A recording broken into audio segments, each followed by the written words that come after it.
जय जिनेंद्र। एक बहुत ही प्यारी आध्यात्मिक भक्ति है।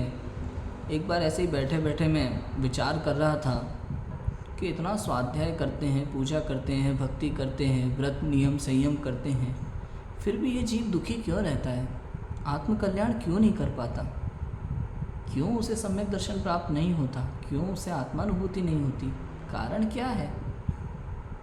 समस्या क्या है? तो बहुत सारे विचार करते समय जो भी मेरे मन में विचार आ रहे थे मैं उन्हें लिख रहा था। तो इस प्रकार एक आध्यात्मिक भक्ति तैयार हुई है, मैं आप सभी को सुनाता हूँ। निज आत्म को मैंने जाना नहीं, मात्र शास्त्रों को रटने से क्या फायदा।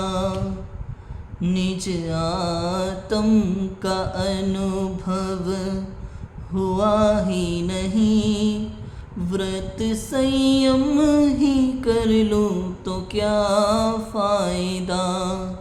निज आत्म को मैंने जाना नहीं, मात्र शास्त्रों को रट लूं तो क्या फायदा।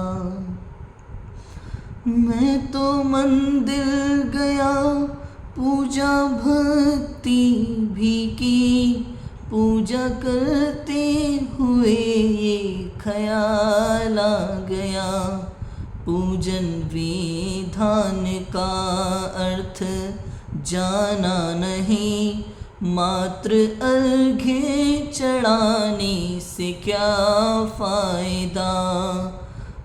निज आत्म को मैंने जाना नहीं, मात्र शास्त्रों को रटने से क्या फायदा। मैंने व्रत भी किए और जप तप की, व्रत करते हुए ये ख्याल आ गया, बढ़ती इच्छाओं में कोई कमी ही नहीं, मात्र जप तप ही करने से क्या फायदा।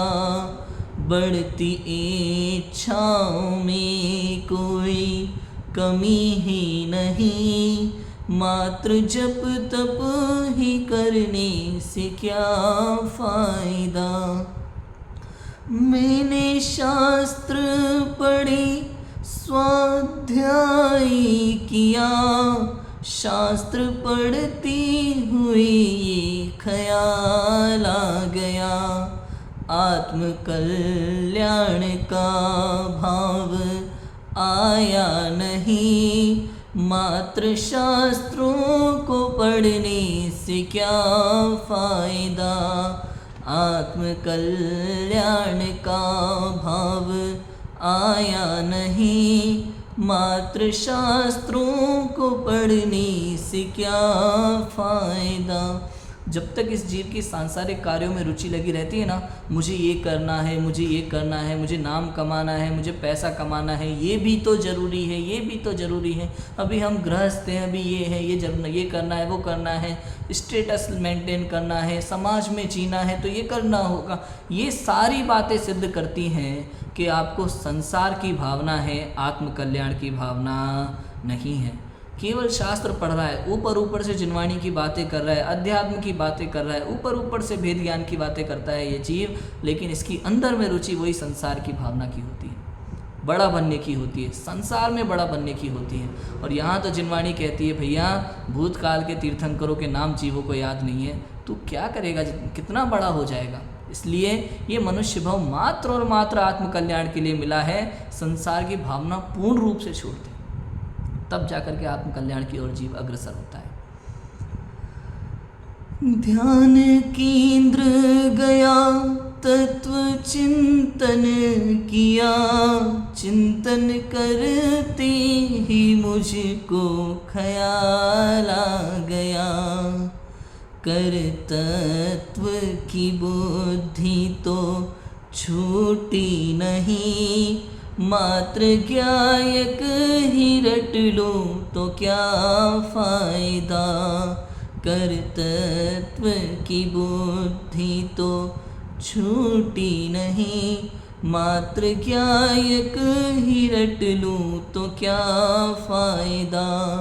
निज आत्म को मैंने जाना नहीं, मात्र शास्त्रों को रटने से क्या फायदा। निज आत्म का अनुभव हुआ ही नहीं, व्रत संयम ही कर लो तो क्या फायदा। मंदिर गया, पूजा भक्ति की, लेकिन पूजन विधान के शब्दों का अर्थ ही नहीं समझा, तो मात्र अर्घ चढ़ाने से 2 घंटे आप बैठे बड़बड़ करके अर्घ चढ़ा के चले गए, उससे कोई लाभ नहीं है इस चीज़ को। पूजा भक्ति का भी स्वाध्याय का अंग है, अर्थात उसमें लिखे हुए शब्दों का भाव आपको समझ में आना चाहिए, वरना भगवान तो सर्वज्ञ हैं। आप किसी और कवि की लिखी हुई पूजा आप भगवान के आगे सुना के चले आओ, उसमें आपने क्या किया? ना आपने अपने भाव भगवान को सुनाए, ना ही आपने अपनी तरफ से भगवान की भक्ति की। दूसरे कवि की लिखी हुई भक्ति आप फटाफट से सुना के चले आए, अर्थ भी नहीं समझा कि आप क्या बोल रहे हैं भगवान से, तो उसका कोई लाभ नहीं है पूजा भक्ति विधान का। व्रत करते हैं, संयम लेते हैं, नियम लेते हैं, लेकिन इच्छाओं में ही कमी नहीं आ रही तो क्या फ़ायदा। फिर भी इच्छाएं वैसी की वैसी, 10 लक्षण में 10 दिन 8 दिन बाजार का छोड़ देंगे, 11वें दिन टूट पड़ेंगे, होटलों में टूट पड़ेंगे, तो ऐसे व्रत संयम का क्या फ़ायदा। व्रत संयम होते हैं अंदर की इच्छाओं की कमी के लिए। इच्छा निरोधोस तपः, इच्छाओं की कमी कोई, इच्छाओं के निरोध को ही तो तप कहा है। लेकिन हम व्रत तो कर लेते हैं दिखावे के लिए, संयम कर लेते हैं, 10-10 दिन के उपवास कर लेते हैं, लेकिन इच्छाएं वहीं की वहीं हैं, 11वें दिन वही इच्छाएं वापस उमड़ पड़ती हैं, तो ऐसे व्रत संयम का कोई लाभ नहीं है।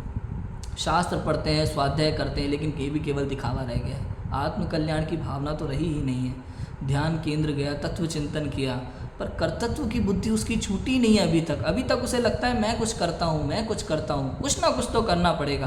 तो कहते हैं कि भाई 5 समवाय हैं, प्रत्येक कार्य निश्चित है, सर्वज्ञ भगवान के ज्ञान में झलक रहा है।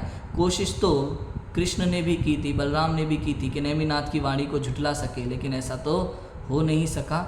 कोई ऐसा नहीं है जो कुछ करके कुछ बदल सके, परिणमन में बदलाव कर सके, ऐसा हो ही नहीं सकता। प्रत्येक द्रव्य की प्रत्येक पर्याय निश्चित है अपने समय के लिए।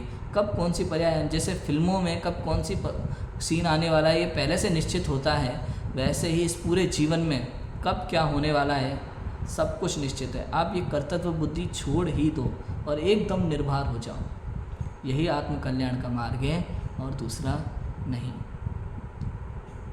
जय जिनेंद्र।